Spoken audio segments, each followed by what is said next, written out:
From the Cronkite studios in downtown Phoenix, this is Cronkite News.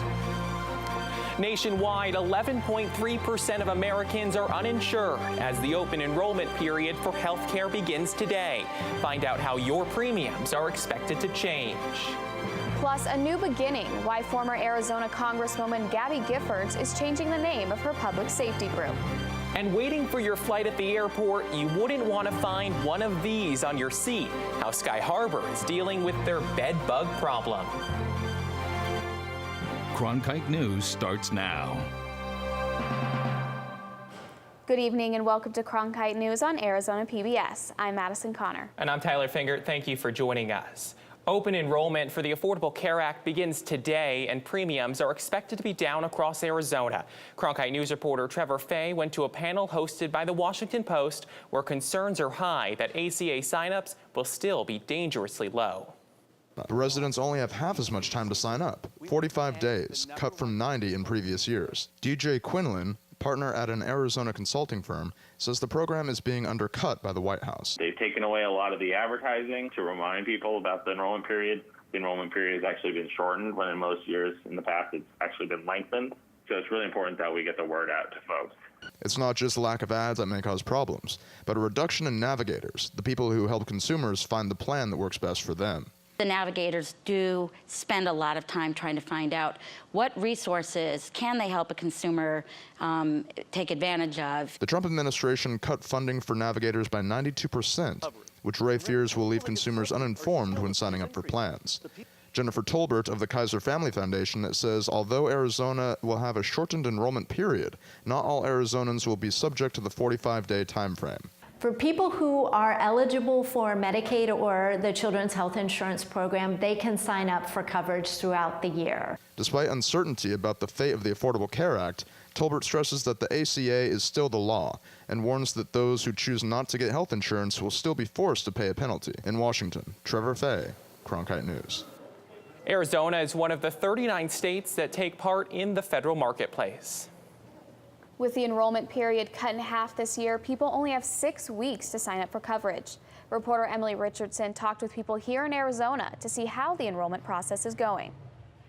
The insurance company with the employer costs us about $3,000 a month, and this drastically reduces us and helps us, or else we wouldn't be able to afford that insurance where we would need. Donald Kennedy is renewing his health insurance coverage today through the marketplace. He and his wife are retired and depend on the low-cost coverage they signed up for today. Saving money is one of the main reasons David Aguirre from Cover AZ says people are finding insurance through the Affordable Care Act. It's very important because we know healthcare costs has gone up a lot. So if you don't have health insurance, then when you end up in a hospital or something, then it will break your bank. Others say ACA coverage helps provide preventative services, many times without charging a copay. Cervical cancer, breast cancer screenings, all the stuff that people can access when they have health insurance at no copay, that's just really critical. We've heard stories from women who've had breast cancer diagnosed early enough so that they have a simple lumpectomy, they're able to recover quickly from cancer. Cover AZ wants Arizonans to use their website to connect with local application assisters such as Cogue Health Connection Center in Phoenix. Having assistance with your application can increase your savings on health insurance. People that fill out an application on their own are much more likely to make mistakes. Kennedy says he believes it's important for the general public to get help with finding coverage. Representatives are very knowledgeable where we're just out there kind of stumbling around the internet trying to figure out which way to go and which plan would be the best, and they kind of compile it all here and everything's right in one area. All you need to do to get help finding coverage is make an appointment and bring in the proper papers and identification. In Phoenix, Emily Richardson, Cronkite News. Cover AZ is allowing Arizonans to make appointments for help finding coverage through December 15th. Arizona Governor Doug Ducey is looking for any way to continue a health care program for low-income children after Congress failed to renew it earlier this month. Cronkite News reporter Bridget Dowd tells us how this could affect Arizona families. The Kids Care program covers about 23,000 children whose parents make too much money to qualify for Medicaid, but still struggle to pay those out-of-pocket costs that come with private health insurance. Simon Kossum is Director of Health Policy for the Children's Action Alliance, a nonprofit that works on behalf of children's issues around the state. Kossum says that without kids' care, she fears tens of thousands of families would go uninsured, and one mom in particular comes to mind.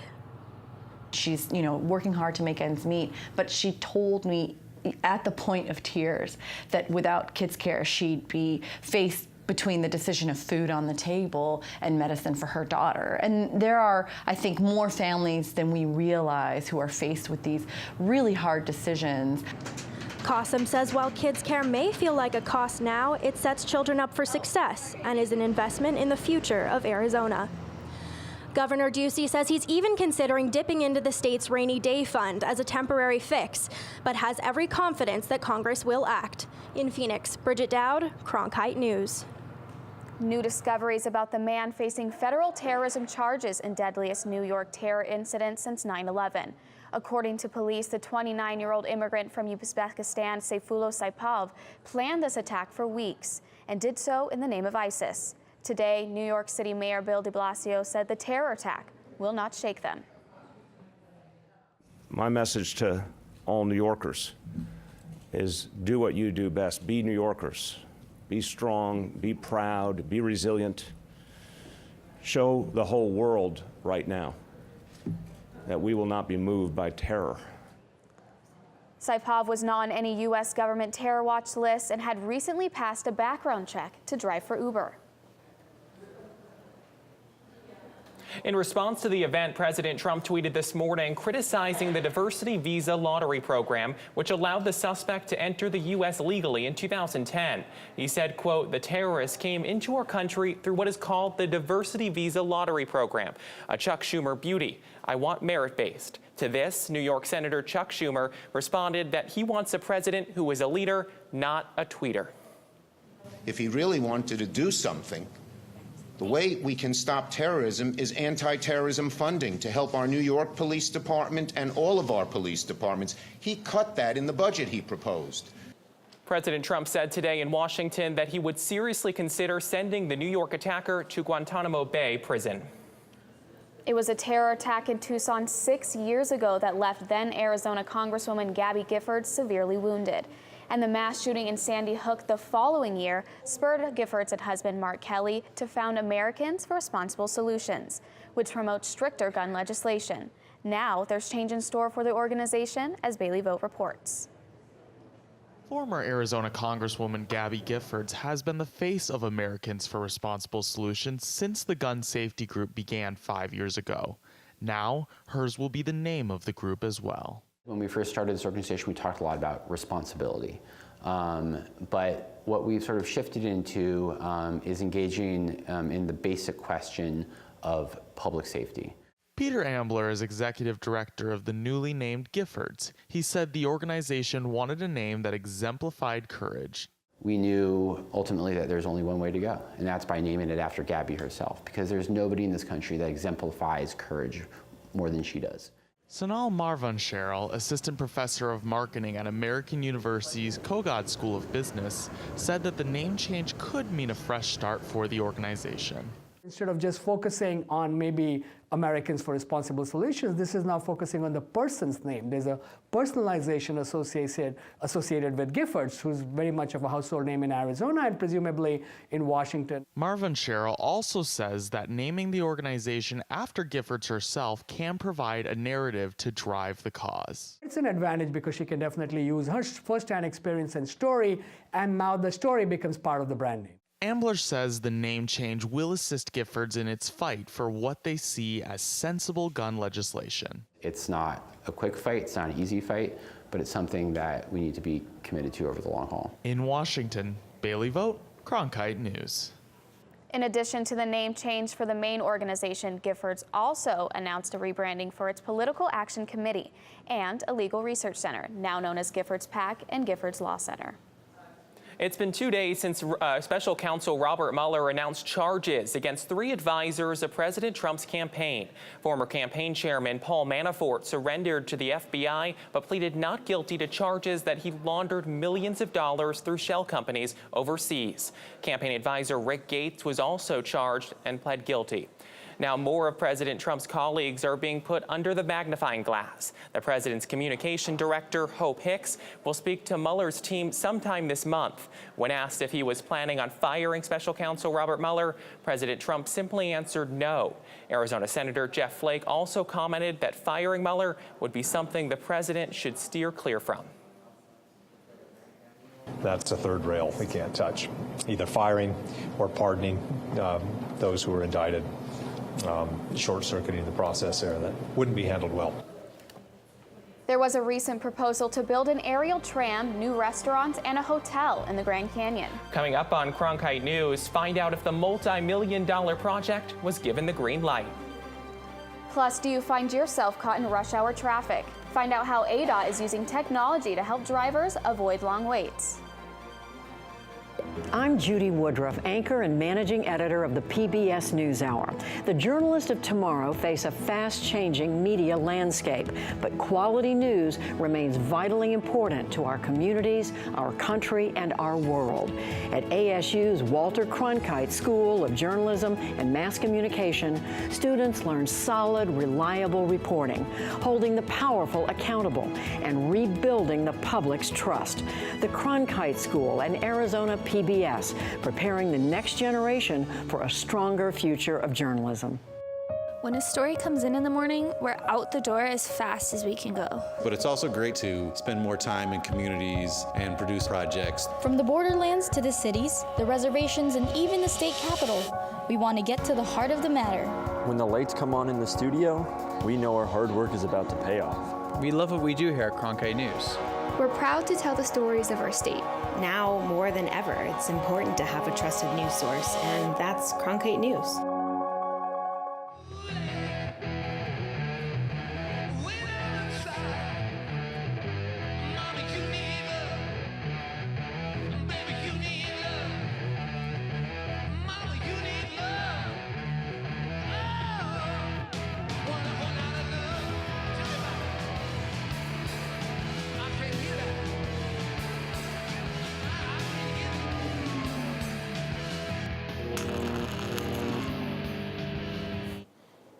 Inmates at Towers Jail are one day into a hunger strike in hopes of change in their daily meals. Sheriff Paul Penzone came out today to respond to those inmates who are unhappy with the taste of the food they're being served.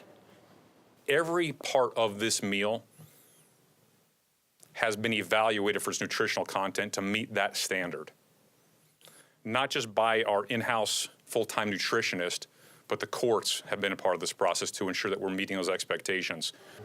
Each inmate gets 2 meals, one in the morning, which has bread, an apple, and peanut butter, as well as one meal in the evening that includes a vegetable bean soup, pickles, and even cookies. But families of inmates held a news conference yesterday calling the food slop.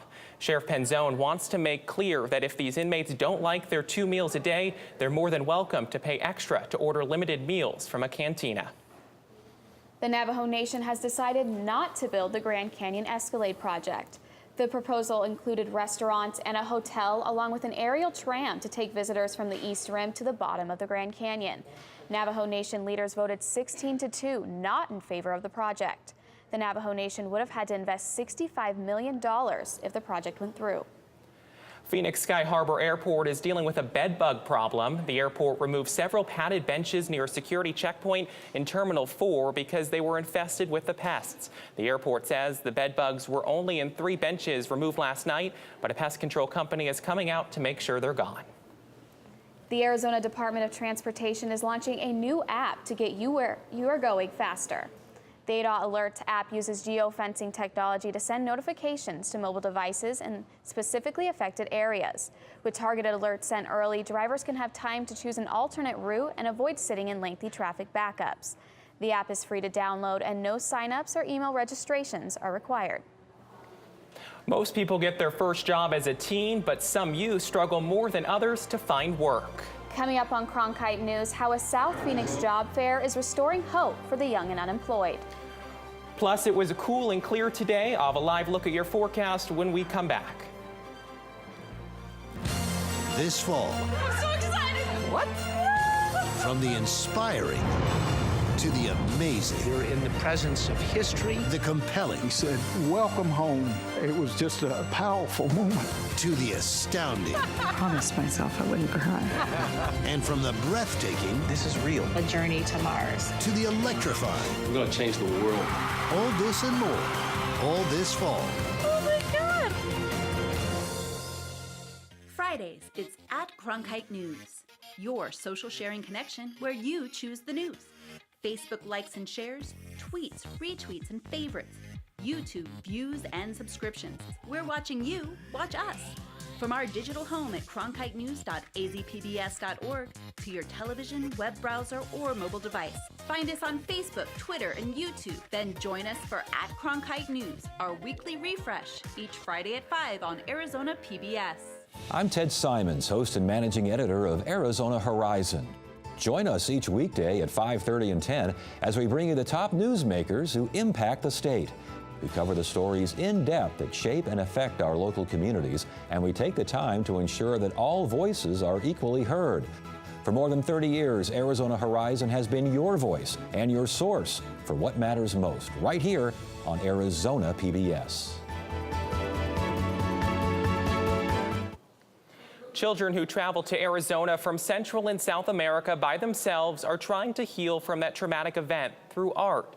Reporter Nicole Gutierrez sat down with the program coordinator and tells us how these art programs are helping children learn how to express their emotions in a positive way.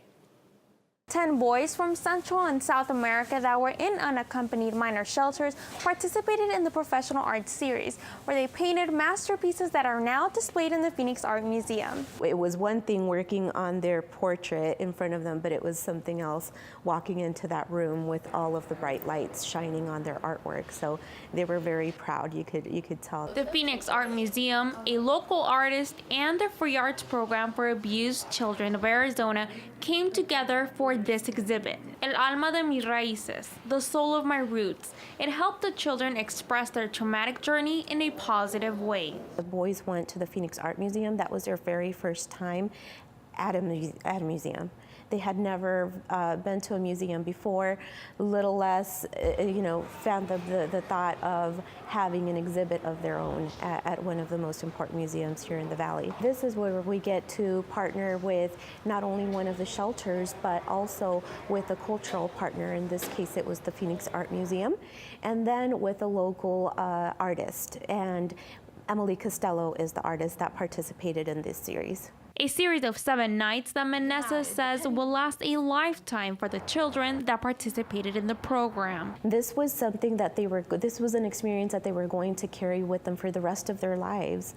Yes, they have their artwork, but what they learned and how they grew, how they felt that they grew throughout this series is something that they will be able to have forever. The 10 boys who participated in this series are children from local shelters that provide assistance for unaccompanied minors who have traveled to the U.S.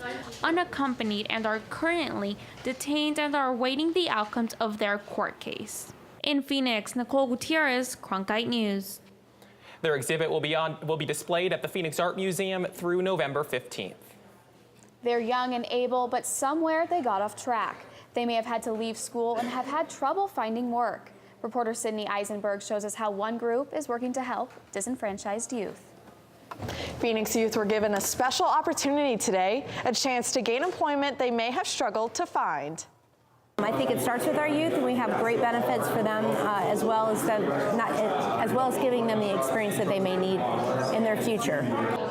More than 10 employers were at the Cesar Chavez Library to offer on-the-spot jobs and interview opportunities for youth. Hospitality, financial, and food service were just some of the industries with open positions.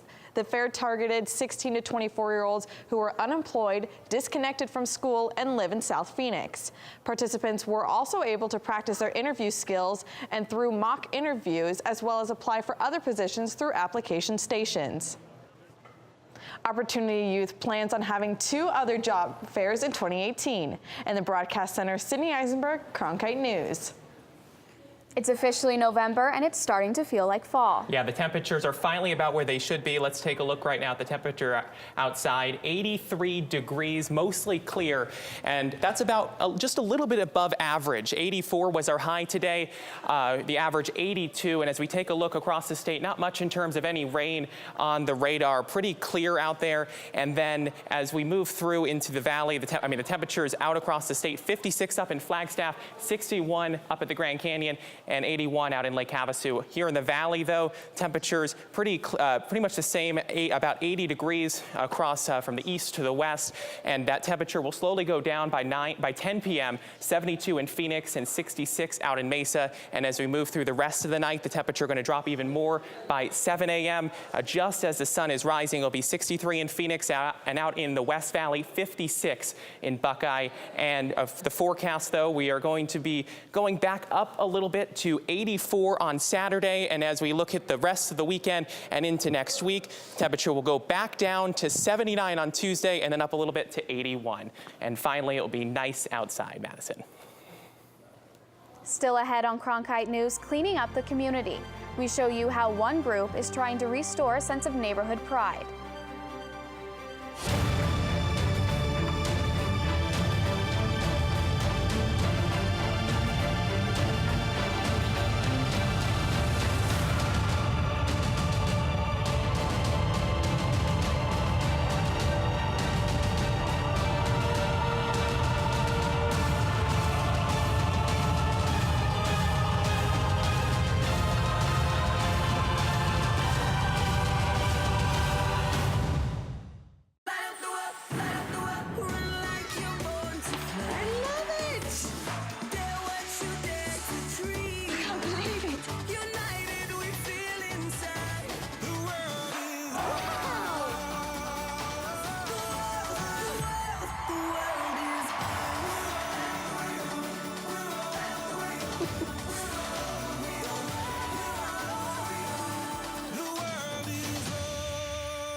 Hello from the children of planet Earth. Exploring, it's the lifeblood of the mission. Human beings are a curious bunch. What are we going to see when we get really close? Just because an idea is crazy, it's not necessarily wrong. We were on our way. You don't get anywhere until you've tested the limits. That carries an intensity you can't imagine. You could hear people just, whoa. Oh my God, absolutely spectacular. It's a rush. We ask a lot of our heroes. We are at a remarkable moment. We're going farther than any exploration ever has.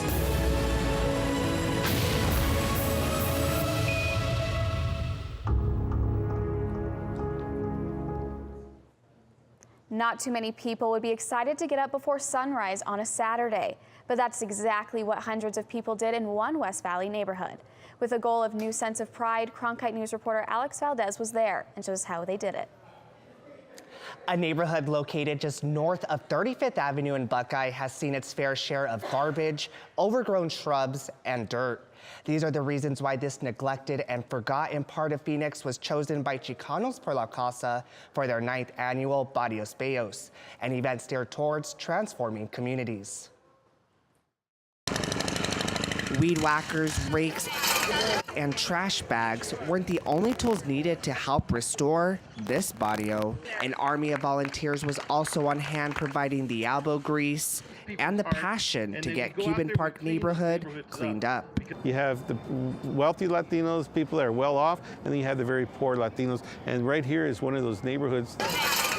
Every year, Chicanos por la Casa picks a neighborhood in need of a makeover, often found in Hispanic communities. But don't be fooled. Those who live and work in this area see the beauty that lies underneath all that dirt.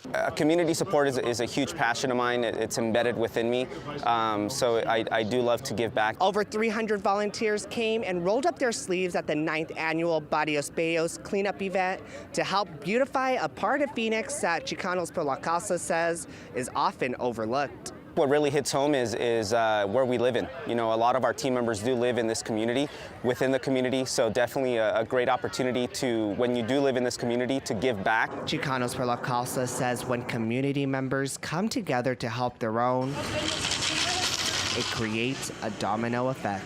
We clean up the general areas, being the alleys, the streets. It encourages the people there to clean up their individual home. Neighbors helping neighbors, no matter where they come from. We want to connect with everyone, whether you're Latino, Caucasian, African American. It's definitely a great time to really have an opportunity to help out the people that live in this neighborhood.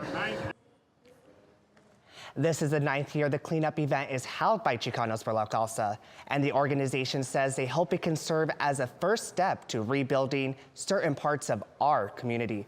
In the broadcast center, Alex Valdez, Cronkite News.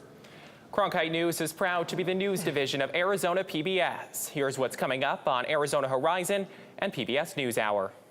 On the next Arizona Horizon, we'll talk foreign affairs with former NATO Ambassador Kurt Volker, who is now the U.S. Special Representative for Ukraine negotiations. Also joining us will be retired 4-star U.S. Air Force General Philip Reedlar.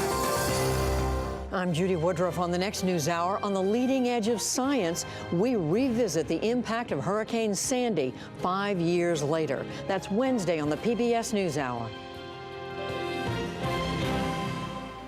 That's it for Cronkite News tonight. Thanks for joining us. For top Arizona stories anytime, go to cronkitenews.azpbs.org.